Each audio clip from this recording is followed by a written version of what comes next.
Hey everybody, this is Rydo and we're back to another recording of MTG Arena. Today is Wednesday, November 13th. The event is complete. I don't like the way this is presented, particularly since I'm almost 100% certain that I got all the prizes here, and this really adds that seed of questioning, did I get all the prizes? Or was there one more victory I needed to do and I just failed to realize that and missed out on some custom skin. Who knows? Like, you can't really go back and prove it now. So, let's see. Can we reroll this? No, because I rerolled this earlier this morning. Wednesday Brawl is here. What do we get for Wednesday Brawls? Like, do we really need to do a Wednesday Brawl at all? Or are they just wastes of time? So, I've learned a little bit more. I'm trying as hard as I can to learn about how these expansions come out. And it seems like the fall rotation is when the core sets come out. So the core 2020 sets packs are probably something I should try to go for. It's not realistic that I could just survive playing only Throne of Eldraine cards alone and really succeed for the next year. But I would say War of the Spark, which is I believe the one before the core 2020 set, should be something we don't really focus on, and anything before that is definitely not cards that we should try and focus and have.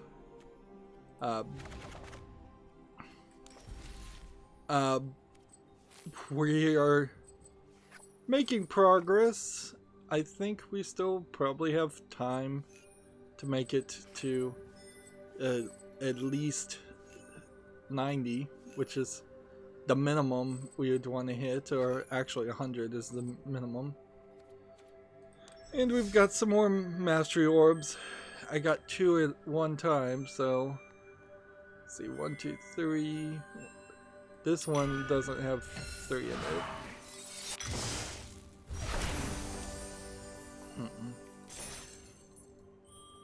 And yeah, I think that balances things out a little bit more. Although in actuality, this has 4 in it, and this has 3 in it, and this has 3 in it, and this has 3 in it.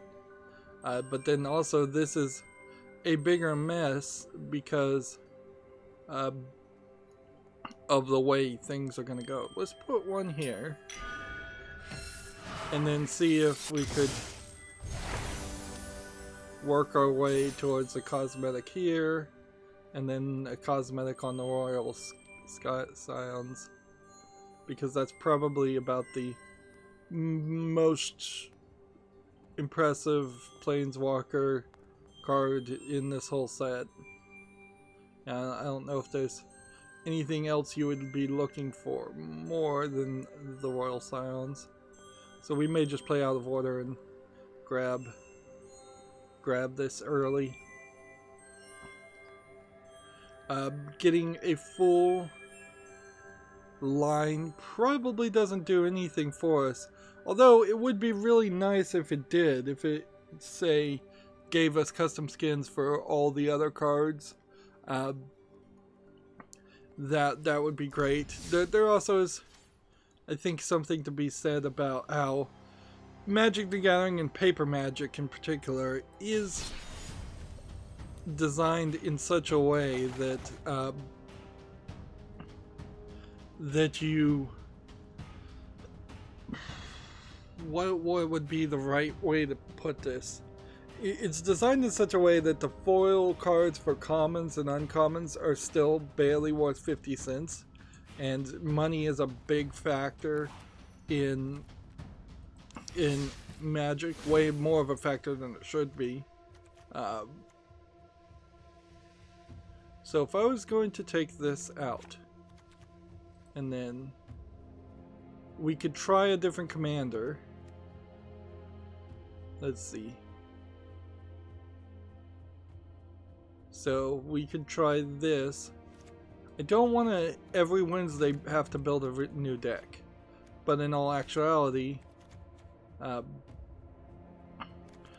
probably am going to end up having to build a new deck to just keep it interesting.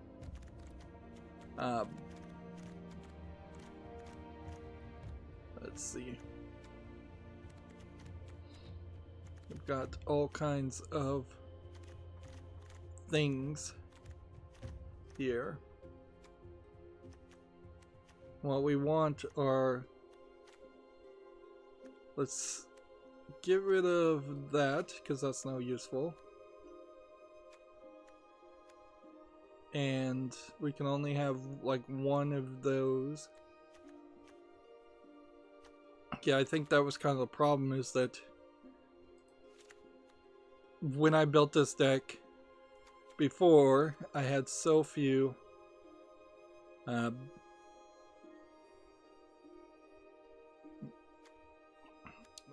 cards that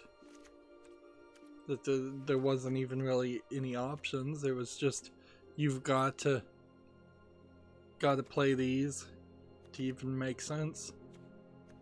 It really does go to show that these brawls are not for new players. Unlike Hearthstone, where I feel like Tavern Brawls were very much for new players, more than even old players. I imagine a lot of old players weren't even trying to play the brawls if it weren't for some of the rewards that were being offered. And there's no rewards offered in this, so you're in this weird position where if you play the Tavern Brawl, it's simply for fun, and Magic has this weird problem in which nothing can really be done for fun, because it's all about money, it's all about position and rank and prestige, and you really just cannot get away from that. What I would like is the king back. I didn't want to lose him. I should have dragged his name downward instead of removing him. And he's like a multicolored guy, so he should be somewhere over here. We got this new card. This card's still banned. I think that's just going to consistently be banned. Okay. I definitely do feel like I've added 4 or 5 new cards just in what I've seen here compared to last week. Eventually that'll stop happening, though. Of course, it kind of has to.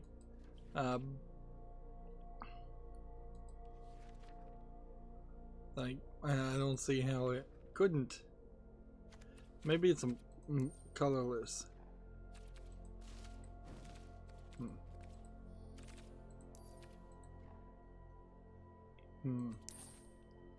Can we just search commanders? Yes, we can. With no filters.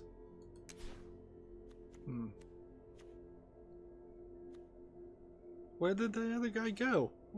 Seriously. How come I only have 3 things labeled as commanders now?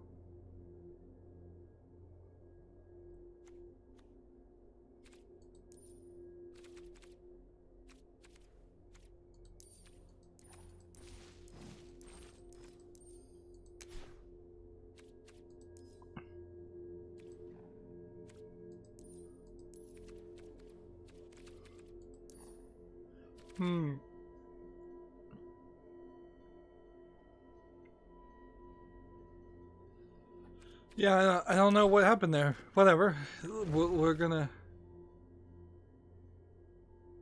Does not... The deck contains cards that do not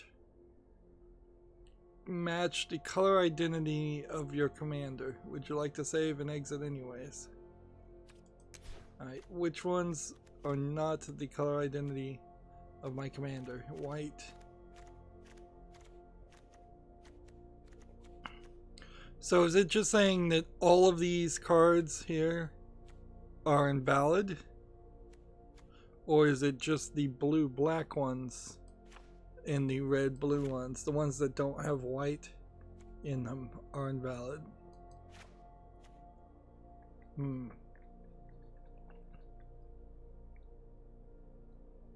That might be... That's weird. It does kind of get rid of some of these lands that I've been focusing on.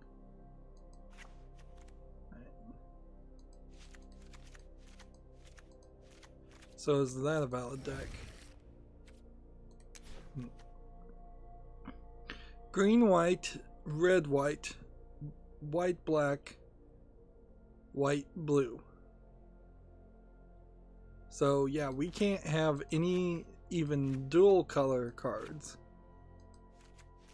which really does kind of just put you like in a bad position, because then you, like, best case scenario, I then look for land here,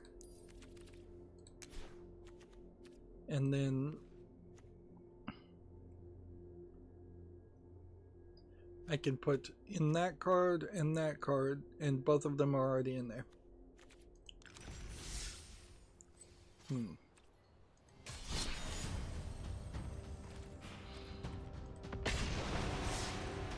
Yeah, it needs some work. Now the good news is, with the next November update, Magic is getting friends list and tweaks, other kinds of tweaks. We'll talk about that today, and with those tweaks, I'm hoping maybe they could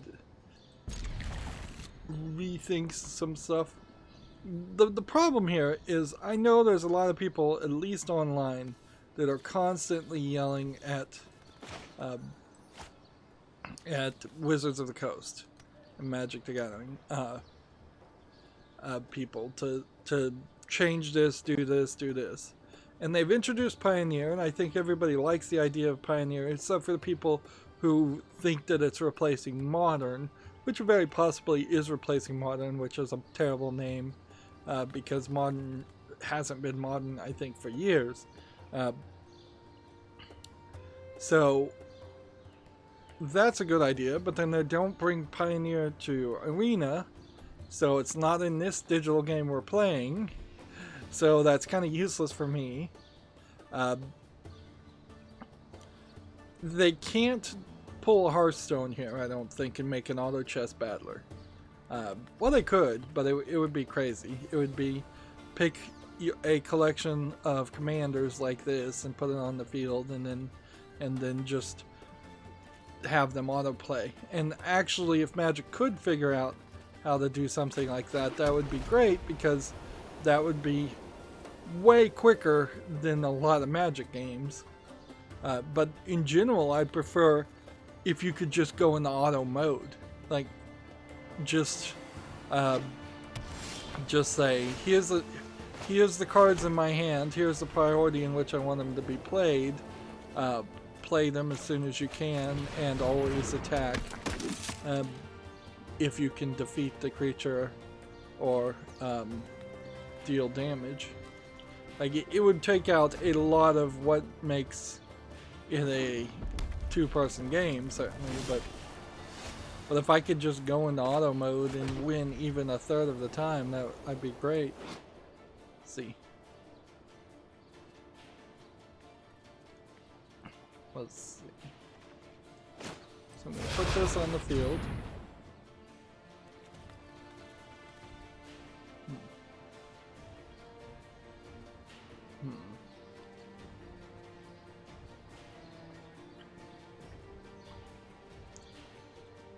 But it would be nothing for the brawls to give you at least a little bit of gems or a little bit of gold.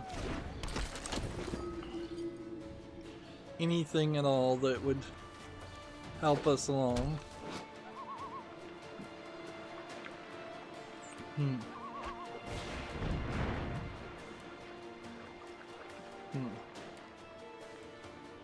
Command zone. We'll just put that back in the command zone.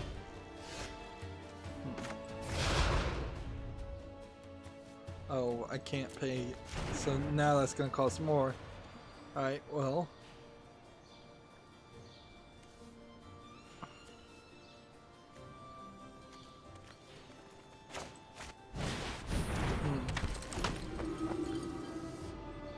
These brawls and these commander decks really need a lot of mana. I forgot about that part. So I've been saying that there's not a lot of news, and again, compared to the old days, there's not a lot of news. But on the other hand, let's see. Let's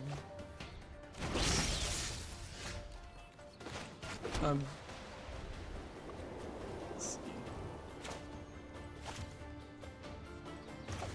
Double strike and this.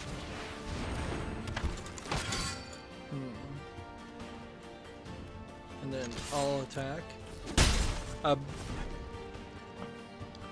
There's a decent amount of news. In fact, I would say today is going to be some weird news about just recalling a bunch of old drama.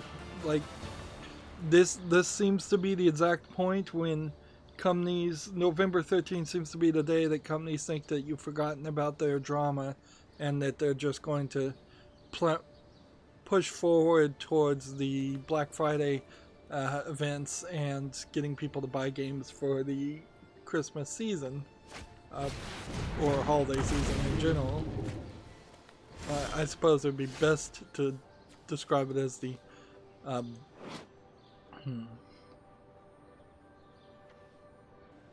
let's see. Convoked.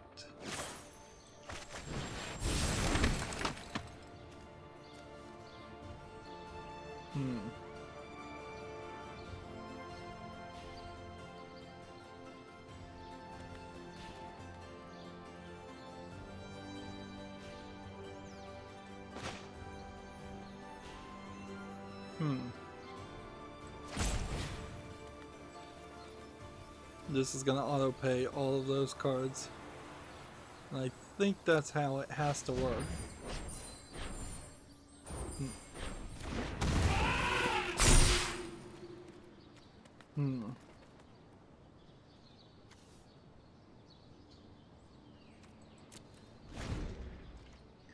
So, yeah, we'll be talking about some old stuff.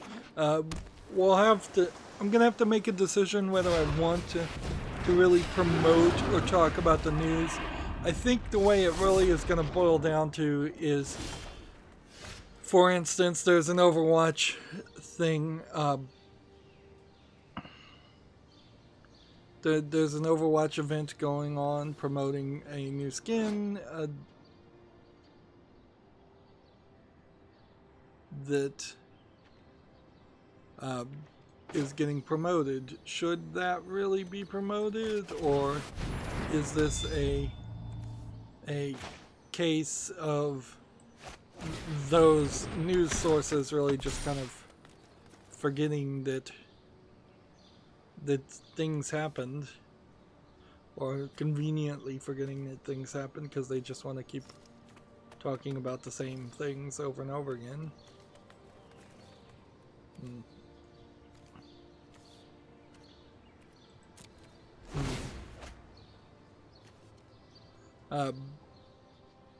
So I could certainly close all the tabs talking about the Overwatch skin and not talk about all of the Activision Blizzard drama that's been going on for probably 2 years now, and honestly probably a lot longer than that.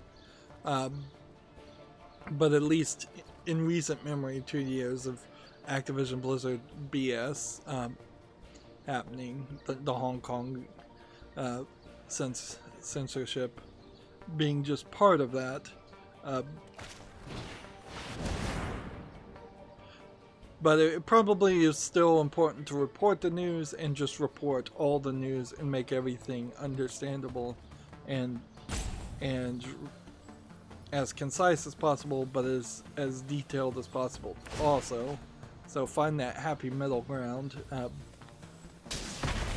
So yeah, I certainly have felt like there have been some cases where people have a bias, and news sites have a bias, and so they'll bring up things that are completely unrelated. But I think in the video game world, when you're talking about a company, and a company is all about its actions that it has or has chosen not to do, that's an important thing to point out. Now, if Activision Blizzard had 20 years ago done something controversial, I don't think it's really that important to mention that right now, but we are still fresh in the wounds of the Hong Kong stuff, and the Hong Kong stuff at least chains back into the Diablo Immortal stuff. There's a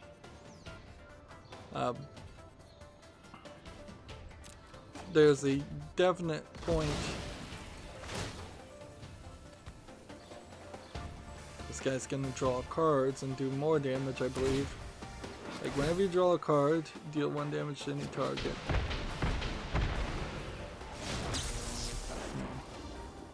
So it's just have him draw a bunch of cards, and then he'll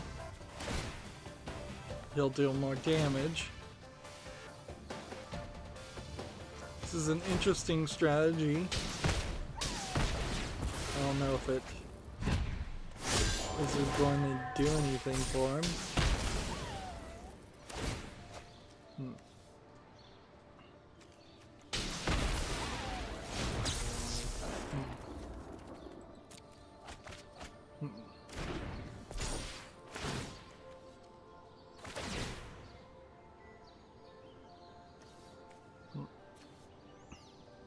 So that's gone down to like 30, where I have 46 cards, but I think he'd probably win by the time I had enough cards on the field otherwise, and I can't play these two until I get at least one more land. As for what I did yesterday, bugger all, to use a British phrase.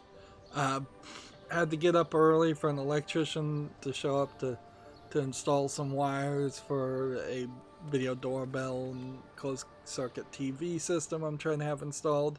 The guy took a look at the job and within 5 minutes ran in fear. He literally did nothing. He was telling me BS is like, well, we run phone wire and we run coax and we run Ethernet, and I'm like, look, this video doorbell wire is a 6-wire connector. It's not twisted pair, but it's basically Ethernet. It's just wire. There's nothing special about it. It's not fiber optic. It's not anything special. The closed circuit TV has just a power wire connected paired with a RCA wire. It's exactly like coax. There's really no reason why he shouldn't have been able to do this job, and he's just going, well, this is not what an electrician does. And I'm like, all right, fine. So you're not comfortable with it. And he goes, it's not that I'm not comfortable with it. And I'm like, yeah, you're not comfortable with it. I didn't argue with the guy, but I was very quickly about to throw him out of the house, particularly because he was posting this idea that, well, I'll waive the service fee. They never said anything about a service fee, and there was no way I was going to pay somebody to walk in my house for 5 minutes and tell me he can't do the job because he didn't want to do the job. Like, that's straight up fraud. That, like, but yeah, total BS, but this is also about the third person I've talked to that does not want to do the job because nobody wants to do anything they're not familiar with, apparently, and nobody wants to learn anything new, which seems to be a problem I consistently run into when hiring repairmen and such. Like we had a plumber didn't want to work on the tanks that came from Home Depot. They only wanted to work on the tanks that came from Lowe's. It's like they're the exact same thing, pretty much. But the only people that want to install like security systems or closed circuit TVs are people that want to sell it to you and want to sell you on monitoring. They want to sell you extremely old, extremely cheap things for $500, $600, $700 markups. So I fully would recommend, if you are not capable of crawling through your roof and running all the wires and positioning all the security cameras, or running all the wires and installing a video doorbell system, don't buy one. Don't buy the components. I'm gonna give this like one more try, and then I think I'm gonna give up on the Wednesday Brawl, because I'm fairly certain you don't get anything. Yeah, I'm fairly certain you don't get anything for winning. But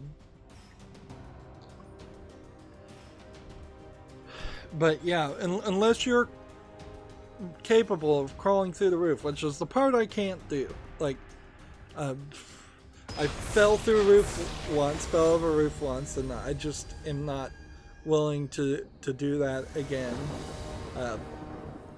I'm not willing to risk it. So all I would need is anyone, frankly, to put the wires. It would be nice if somebody knew what they were doing with the cameras and would at least give me their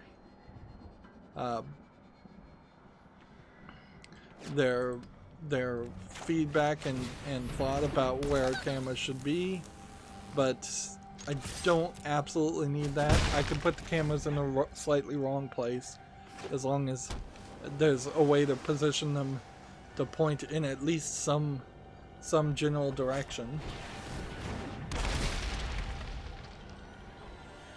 It makes me wonder, when you're not talking Walmart, which I imagine Walmart just has a team that goes around from store to store installing all the security cameras, I kind of wonder if a lot of the other systems are just approaching 100% dummy cameras that aren't actually wired or connected to anything, or if there's some other factor that I'm missing. It's crazy. I imagine a lot of small businesses do just run all the wires themselves. But I certainly have had a time of it trying to get this to happen, and it's not been fun. And because that woke me up at a different time, of course, now I'm streaming late, and because I just overslept, and I was in no mental mood to do anything. I've desperately needed to reboot my computer for probably a week now, and I can't do it because I'm trying to finish Fear, and I didn't get anywhere towards playing the rest of Fear. So, very inefficient use of my time yesterday, even by my standards. Now I have had a few seconds where I've been messing with my server and adjusting the file sharing service. It's called Samba. So I've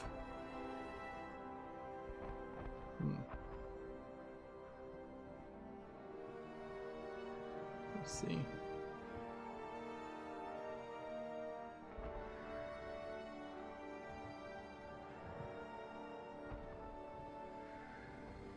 Know if this is a good card to play or not, so let's play this instead.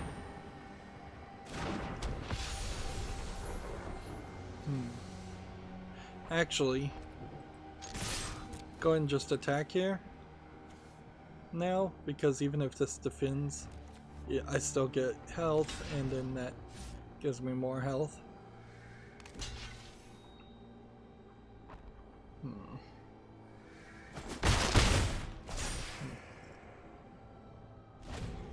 So yeah, there's a bunch of virtual file system modules that you can install on top of Samba. One where if you delete files, it will put it in like a recycling bin folder instead over the network, which is helpful.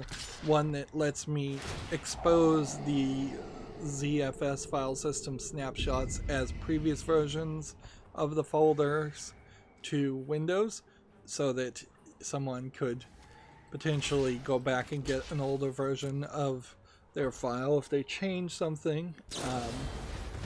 One that allegedly, I can't even test it because I don't have any Apple products. One that allegedly will have the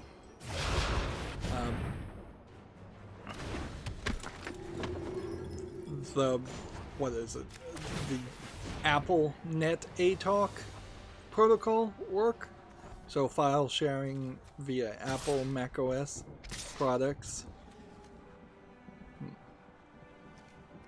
So there's something to that too. Some other things that are just kind of cool. It was actually very hard to get it to work, and it involved changing the way the snapshot files were named, just because the version of Samba for Debian is so old. If you have a newer version of Linux, then the file naming format is better adjusted. The problem is that by default, if you install the almost certainly ZFS auto snapshot program, it will put something like daily or frequent or monthly or weekly in front of the snapshot name, so you know that this is a frequent picture, not just a daily snapshot, or frequent is like for every hour or so, up to the last 4 hours are saved, something like that.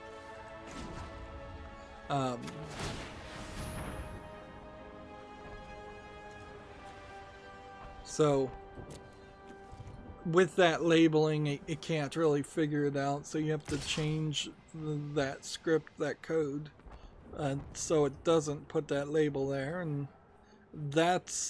was a new experience for me, involving doing a git merge, and I've never really done more than using git to download files, git being kind of like a file versioning system. So I had to go through it and decide, what do I use, the new code or do I use the old code manually?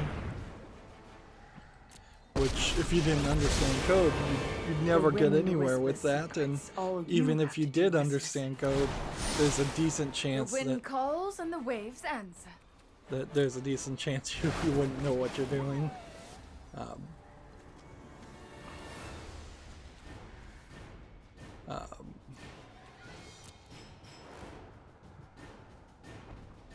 But I got it all to work, which I'm surprised it took that little amount of time. Actually, it had every chance to take a lot longer.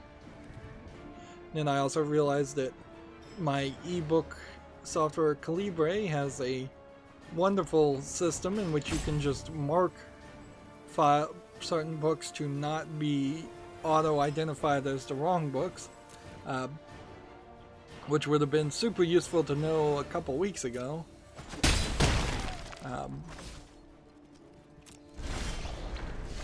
Yeah, but overall, not accomplishing much in life. This on the field, and this on the field. And then I'll attack. There we go. Take your violence elsewhere. Yeah, I also found out that the log rotate program in Debian, I had just set it up where I was putting the password in the field without quotation marks, and none of the other fields require quotation marks, so it's crazy. The password itself does, so as soon as I just put it in quotation marks, everything worked perfectly fine, and I think that was really the only thing that needed to happen. Although I may have also changed the user to the wrong user, so I changed the username back to the default one. Alright, I'm just gonna play this, and then I'm going to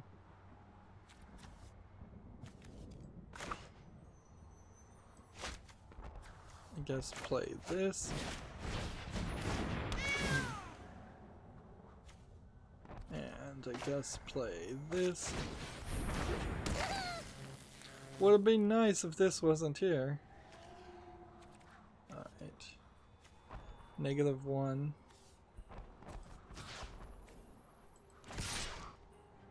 Yeah, you want to defend with that? No.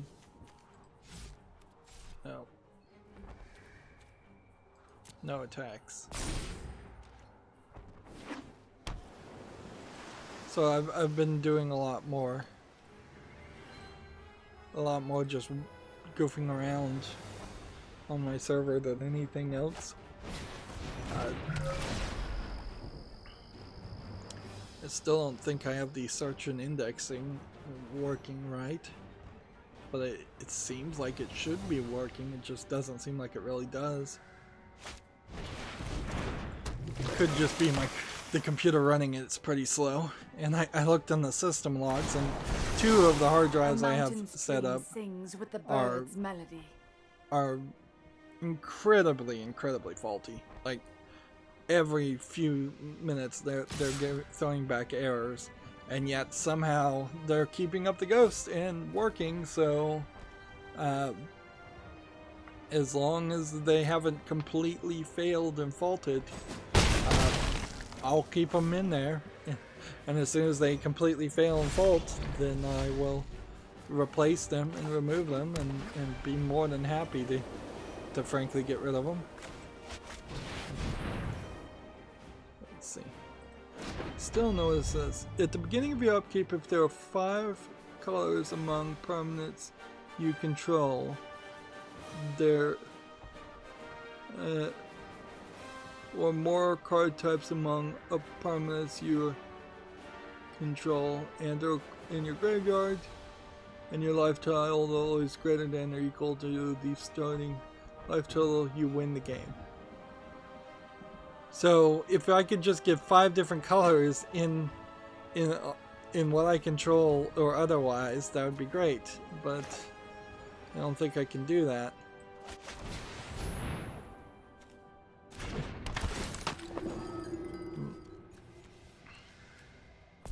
So happily ever after is kind of useless.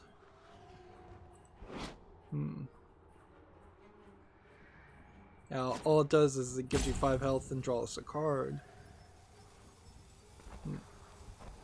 But particularly on a Wednesday brawl, it's useless.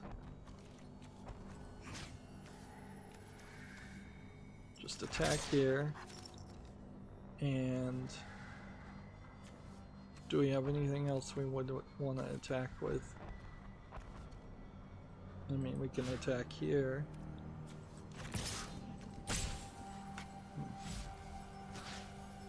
Attack here. We gotta really get rid of that.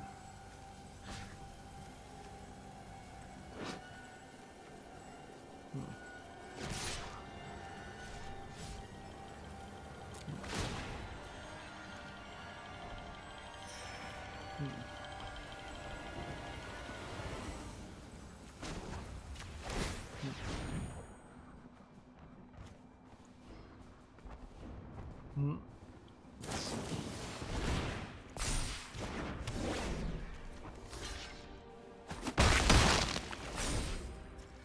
So now this enchanted creature has -2/2 and is useless.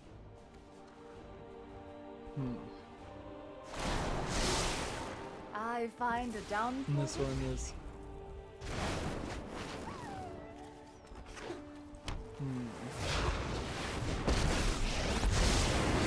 Even a typhoon begins with a single raindrop. My power thunders from the skies. Yeah, it feels like I've lost here.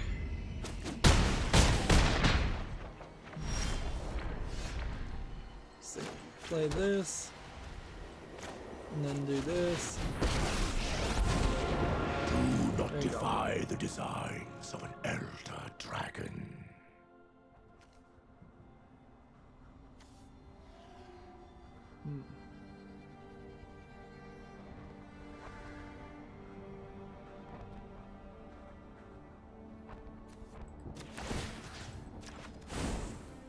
Your past is unwritten. We'll see how that works. I cannot bear to stay. Reliable variable.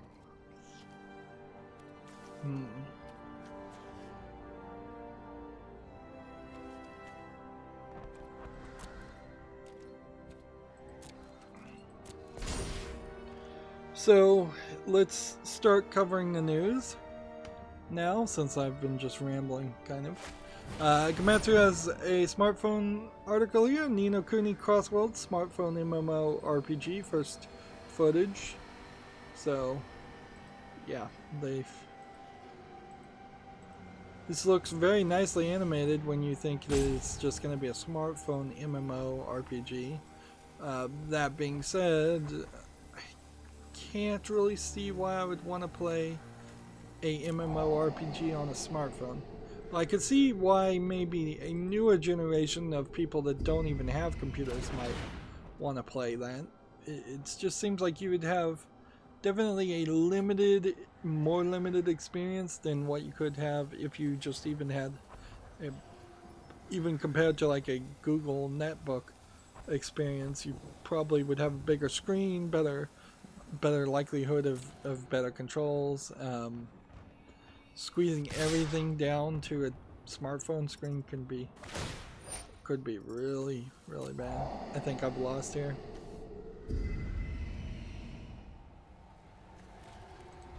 Just no blocks. Yeah.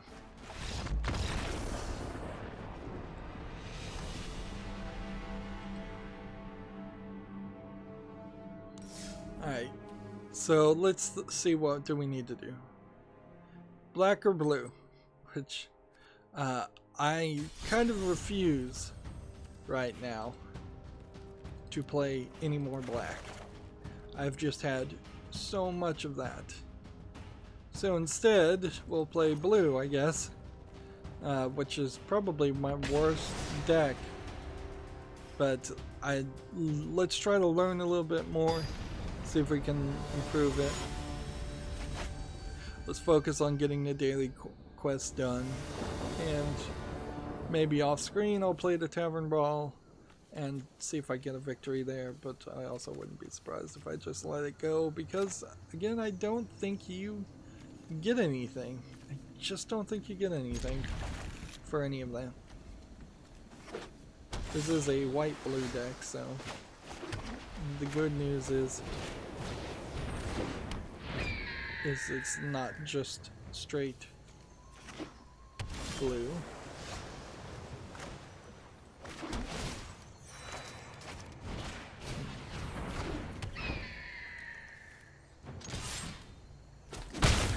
While we're doing this, we have a game on Steam here called Chrono's Arena, which looks kind of like a slightly low effort top-down player versus player game. Yeah, doesn't look particularly interesting. Early access, free to play, player versus player, in-app purchases, English only. Nothing here to interest me. right now my Steam wishlist fall list cleanup series is airing, and I got at least one view, which I assume is not from me. So thanks to that one person, but it does kind of go to show that if you're not covering something big, you're probably not going to get any views, at least at the moment. Now, the YouTube requirements that the FTC is forcing them to comply with the COPA, of which they kept pronouncing COPPA in the YouTube video, that the YouTube put out a video mentioning it, that you have to update all of your videos and mark them whether they are targeted towards kids or not. So they've done it a pretty easily good way. Like,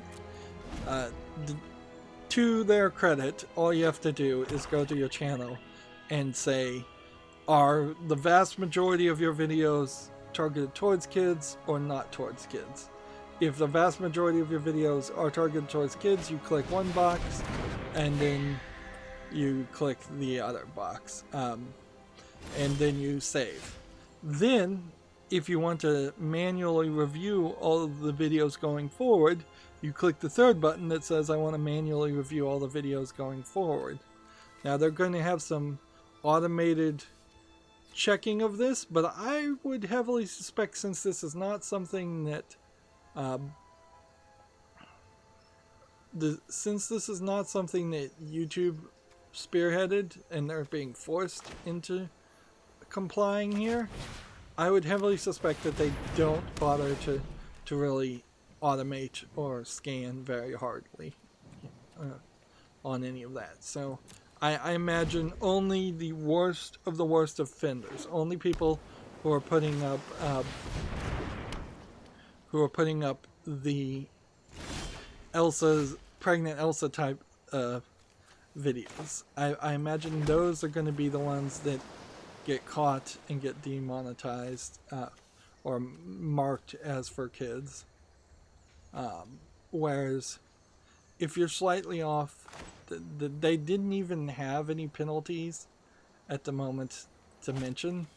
So they said it might in some way affect your channel, but they don't have even an idea as to what that would be, what the penalty would be if you severely mislabel your things.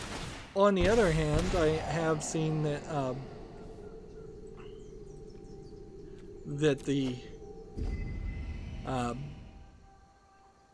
that at least one Lego producer had all of his videos marked as targeted towards kids, probably because it all has Lego in the name.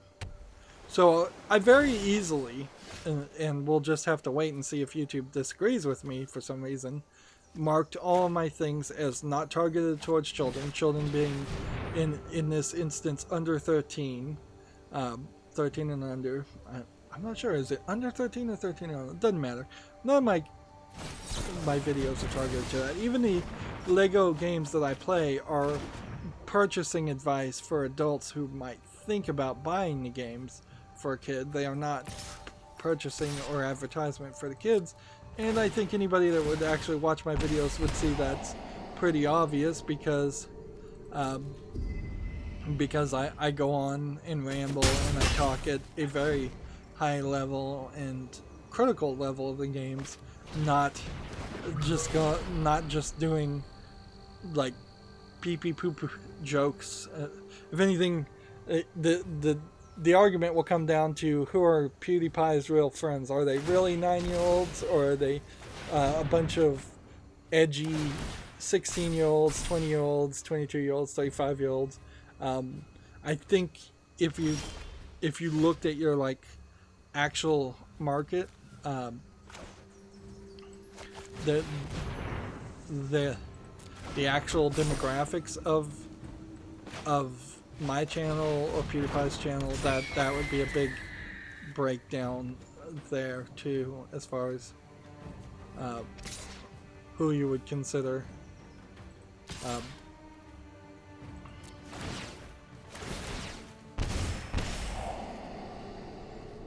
like who they would actually consider as the target audience.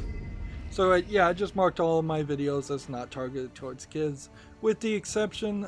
Then I went back to a very old video that I made early in my channel, which was just a little music video using another like music selection from the music library of YouTube for the Wheels on the Bus. And so it's just a Minecraft video. It's not very good even, but that one is the only video that is actually targeted towards kids, and so I marked that as actually targeted towards kids. That one video was not ever going to make any money for me anyways, because it was already being monetized by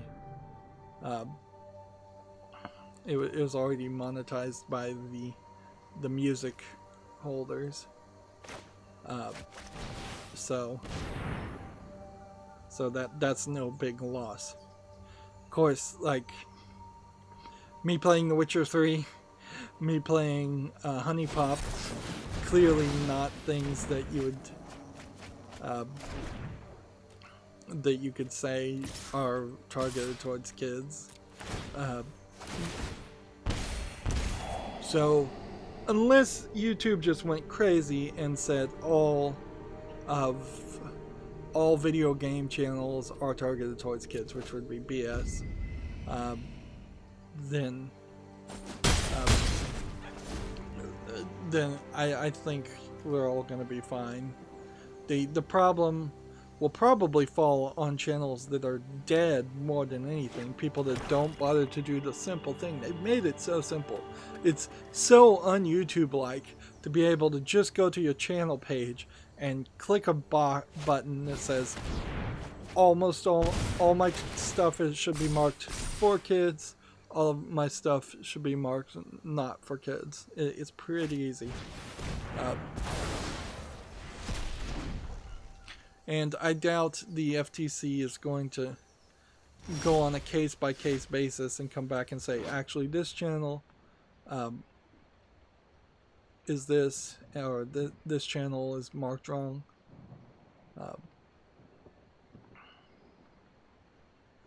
Okay.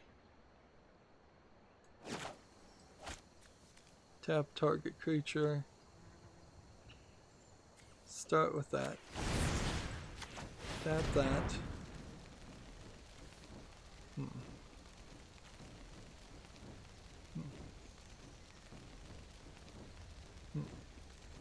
And YouTube is definitely making it seem like the FTC is going to come after the content creators, and that they're gonna take all the blame. They're gonna push all the blame onto the content creators, and not take any of the responsibility themselves. Do I need a land? 1, 2, 3. Yeah, I'm just gonna hold on to that land.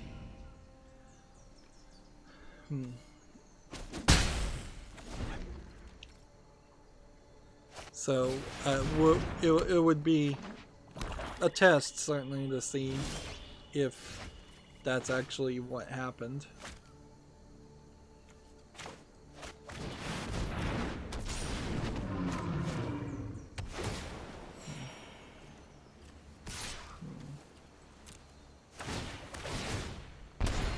You know what? I need to just... I think I need to just attack these guys. Anyways, so I can start getting extra health.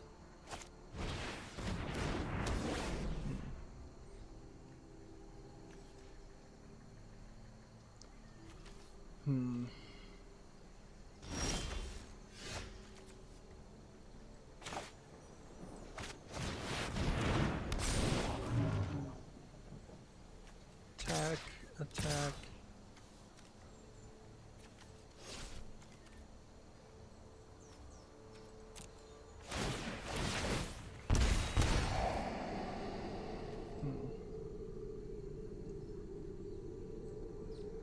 I mean, I could do that, I guess. Drive them crazy. Yeah. Of course, things could always go badly. It could be a crazy system, a crazy setup where as soon as the Copa stuff comes into play, that we are going to be forced into doing. Oh man, that was the one I wanted. You can see a bunch of channels giving up. Like the Lego channel I saw seems like they are immediately giving up.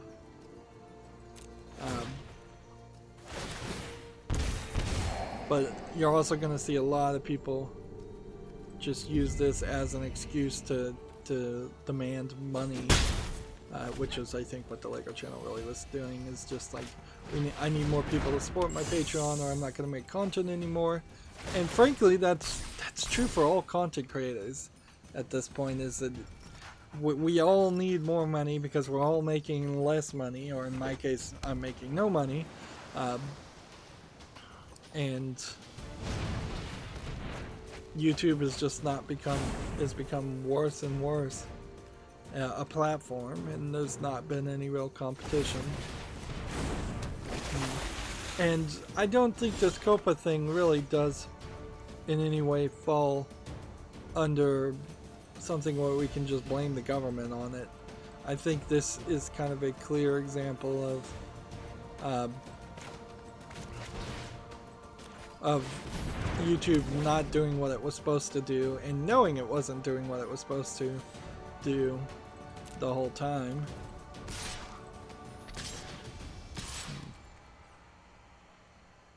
Alright, so that's going to be like 6 damage to me. So that'd be 8 damage. Let's just see if this works.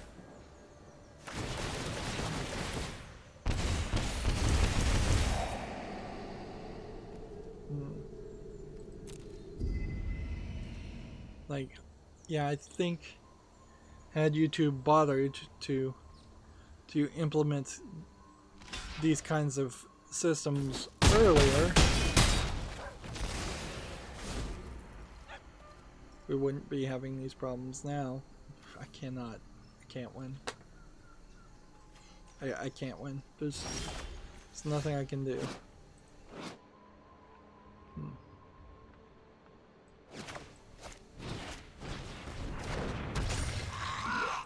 Let's see. Top card in their library, into the graveyard. I have 19 cards. He has 35.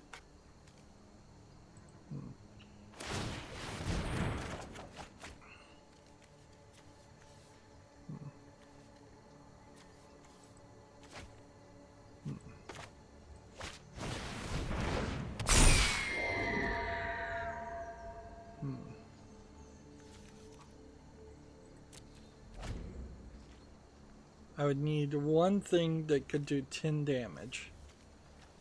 And that's not likely to happen. And I have no card to destroy these. And I have no card to do anything. I could block. And that's pretty much it.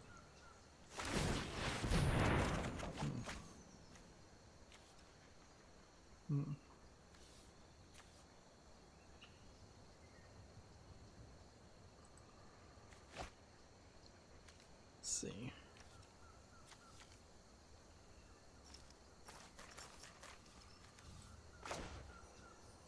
I can just kind of put more things in my hand. That's pretty much all I can do.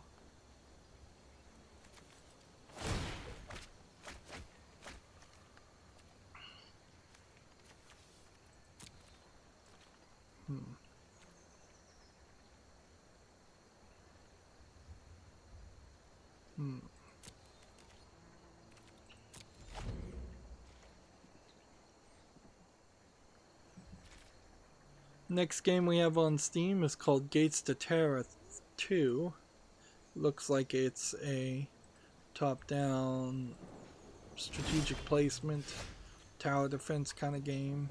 It doesn't look particularly well animated. It's free to play. English full audio allegedly. Yeah, nothing interesting there. Alright. So.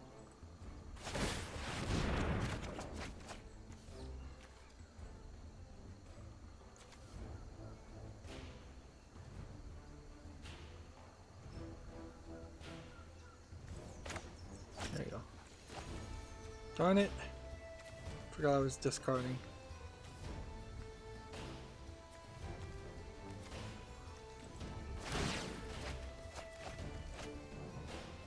$29 to $9.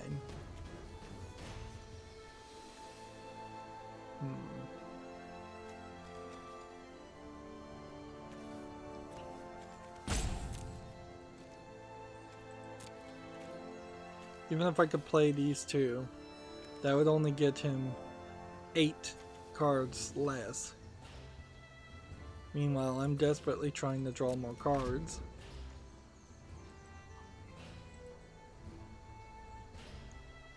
This will be the last game for this recording, which, man, boy does it feel like I'm barely playing 3 or 4 games in an hour.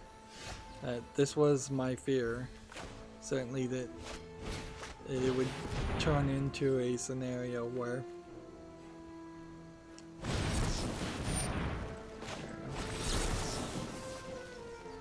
choose one, target a spell.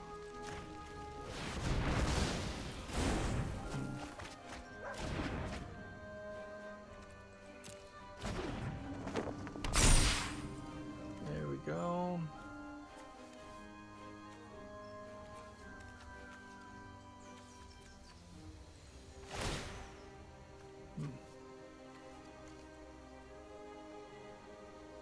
Do I not have enough? No, I don't.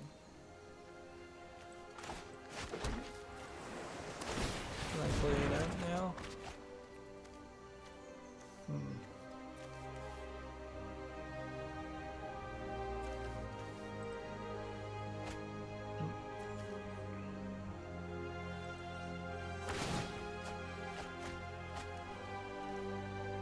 Now he's down to 24.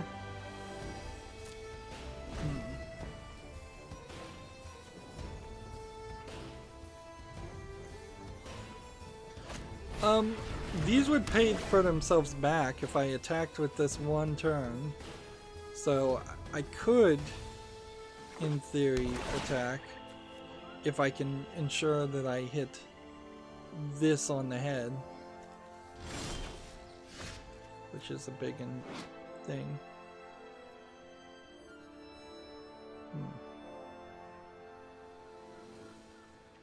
Is there anything that would benefit from being returned to my hand?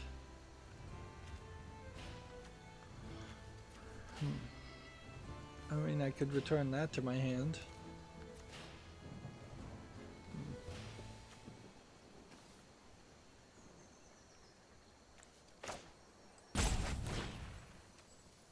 One, two, three, four, five.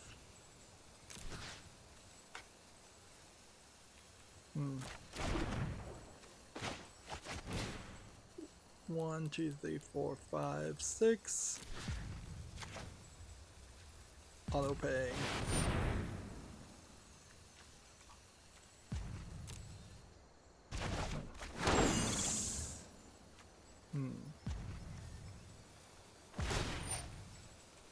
Resolve.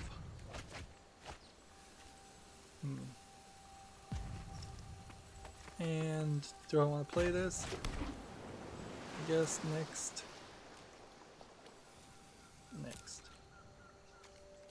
No attacks.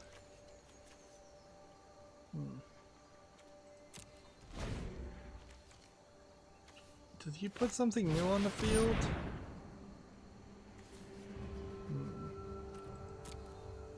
It's like, why am I resolving all of a sudden?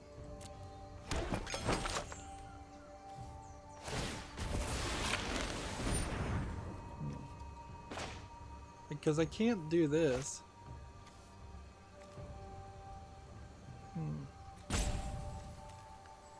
So I don't know what the thing is that I'm... Yeah.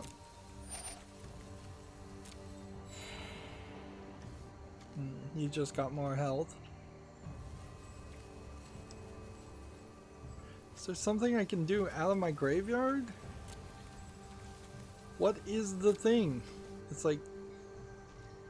I can add mana. I see that. This requires 2 mana and a blue.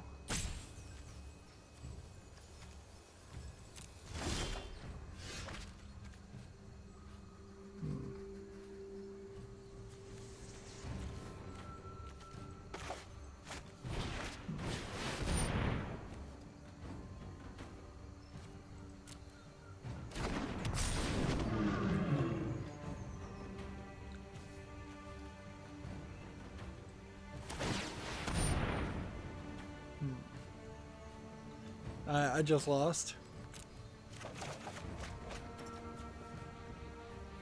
There we go. Right. Play this. Can't play this.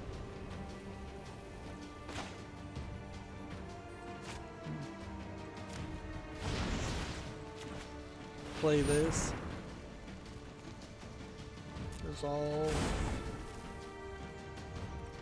Next. Next. All attack, fine.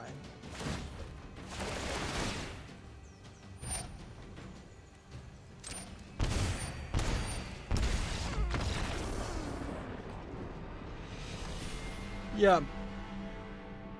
Was that because I played against someone better than me, or is that because of my deck? It almost certainly does have something to do. Reward? No reward. Seriously, what did I just get? There.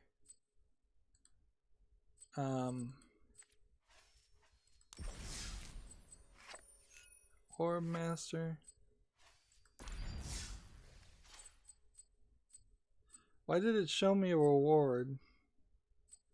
And then, was it an XP reward that I just got? And now I can't even see the XP here. Like, all the hovering seems to just kind of crash on this system every now and then. Let's see.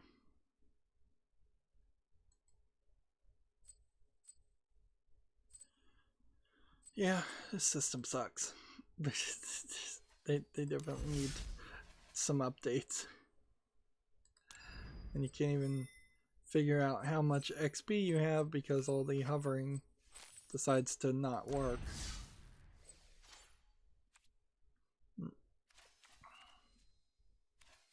Let's see. Is there anything under adjust options? I wouldn't imagine there is. No. That still works. Just none of that works. Alright, well, this is going to be the end of this recording, and we'll just have to struggle. I think we'll probably just struggle with a regular play mode in the next recording. We're not very consistently making 3 recordings, and I imagine if I started actually focusing on getting the news done, we'll be done in the next recording also. That's going to be it for this one, though. As always, I ask you to like, share, subscribe, comment, and watch every second of my videos. If you want a friend or follow me on any social media sites, there's a whole bunch of links down below in the description box. And if you want to support me even further, there's a link to Patreon, or you can friend me on Steam and gift me a game off my wishlist. Thank you for watching. Have a good evening.